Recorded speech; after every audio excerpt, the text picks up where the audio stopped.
दोस्तों, आज की कहानी है बहू अपनी जसकी के लिए अपने मायके से अपनी बहन को बुला लो। दोस्तों, कहानी शुरू करने से पहले अगर आपने चैनल को सब्सक्राइब नहीं किया हो तो कर लीजिए ताकि आपके पास पहुंच सके हर नया वीडियो। माँ जी, ऐसा कैसे हो सकता है? मेरी बहन मेरी जस्की के लिए कैसे आ सकती है, वो भी पूरे 1 महीने के लिए? क्यों? अगर तुम मायके में होती और तुम्हारे यही दिन चल रही होती, ऐसे तुम्हें मैं मदद की जरूरत होती, तब क्या तुम्हारी बहन तुम्हारी मदद नहीं करती? पर वो बात अलग है माँ जी। तो ठीक है, तुम्हारी बहन नहीं आ सकती तो किसी और को बुला लो। वैसे तुम्हारी बहन ही आ जाए तो अच्छा हो, पर माँ जी इस तरह मैं काव्या को कैसे बुला सकती हूँ? तुम तो देख ही रही हो बहू कि अब मेरी बूढ़ी हड्डियां में उतना दम नहीं रहा कि मैं बच्चे के समय दौड़ भाग कर सकूं, और तुम्हारी ननन अंद्रा भी अभी नहीं आ सकती क्योंकि उसकी भी अपनी जिंदगी है। तो ऐसे में तुम्हें अपनी बहन को ही बुलाना पड़ेगा। पर माँ जी, शायद मेरे पिताजी नहीं मानेंगे और ना ही वो पसंद करेंगे कि काव्या मेरे ससुराल में आकर इतने दिन रहे। लेकिन बहुत जरा ये सोचो ना कि आज नहीं तो कल तुम्हारी बहन की भी शादी होगी, तो उसे भी ससुराल में जाकर रहना तो होगा ही। तो अच्छा ही है ना कि इसी बहाने उसकी थोड़ी प्रैक्टिस हो जाएगी।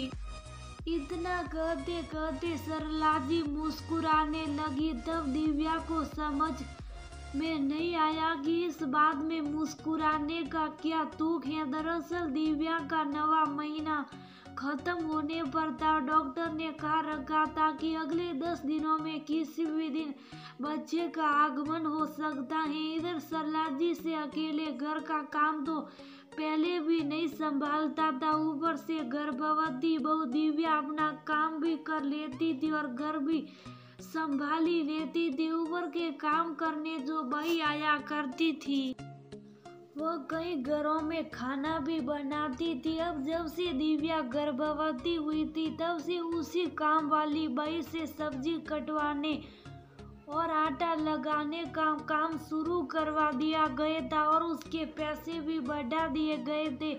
इसके अलावा सरला जी को बिल्कुल पसंद नहीं था कि कोई और घर का खाना बनाए, इसलिए खाना दिव्या को ही बनाना पड़ता था। और उस समय सासू माँ थोड़ी मदद तो करा ही देती थी, लेकिन अब बच्चे के जन्म के बाद जो काम बढ़ जाएगा और जच्चा वो बच्चा संभालना तो किसी तरह सरला जी के लिए संभव ही नहीं था।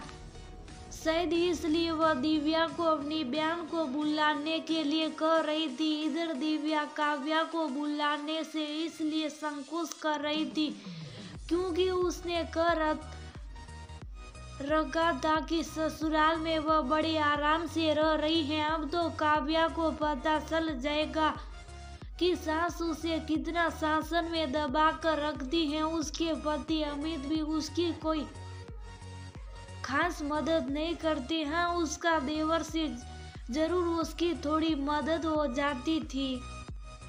दिव्या को लग रहा था जब उसकी सासू माँ उसके माता पिता को काव्या को भेजने कहेंगे तो पिताजी जरूर नाराज होंगे। और नक्सड़ी काव्या भी क्यों आएगी, क्योंकि वह अक्सर इस बात के लिए कहती रहती थी कि दीदी तुम्हारे ससुराल में तो सब बहुत ओल्ड फैशन है, पता नहीं तुम कैसे रह लेती हो। इधर मैनेजमेंट उनके पेपर देने के बाद घर में काव्या ने सबको ऐलान कर दिया था कि बहुत कर ली मैंने पढ़ाई वढ़ाई, अभी 2 महीने में सिर्फ सोऊंगी और खाऊंगी बस। लेकिन उसके अरमानों पर बरसपात हो गया जब उसकी दीदी के ससुराल से उसके लिए बुलावा आ गया। जब काव्या अपनी दीदी के ससुराल पहुंची तब सब उसे देखकर बहुत खुश हुए। शुरू में तो काव्या को वह मन नहीं लगा और दिव्या की बेटी के जन्म के बाद काम थोड़ा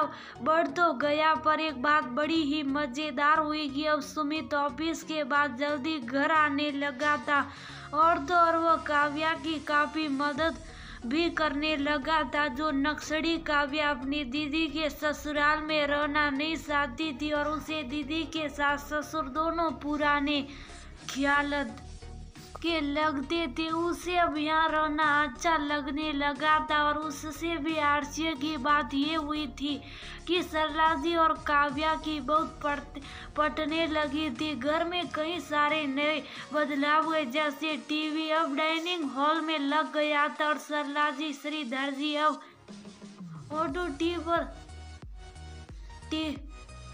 पर कभी कभी फिल्में भी देखने लगे थे।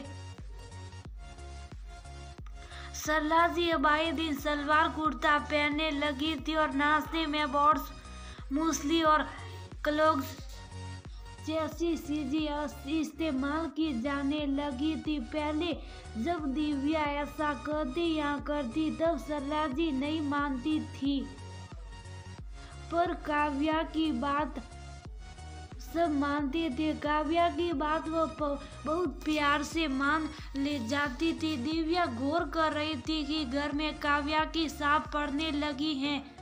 पूरा घर अब काव्या पर निर्भर रहने लगा है और इन सबसे बढ़कर सरला जी और काव्या में एक बहुत ही प्यारा सा रिश्ता पनप रहा है। लेकिन उसके आश्चर्य की सीमा नहीं रही जब एक दिन सरला जी ने दिव्या को बुलाकर कहा कि बहू, मैं सोच रही थी कि क्या ही अच्छा हो कि सुमित की और काव्या की शादी कर दी जाए। ये सुनकर दिव्या की खुशी का ठिकाना नहीं रहा। अपनी बहन देवरानी बन जाए, इससे खुशी की बात और क्या हो सकती थी।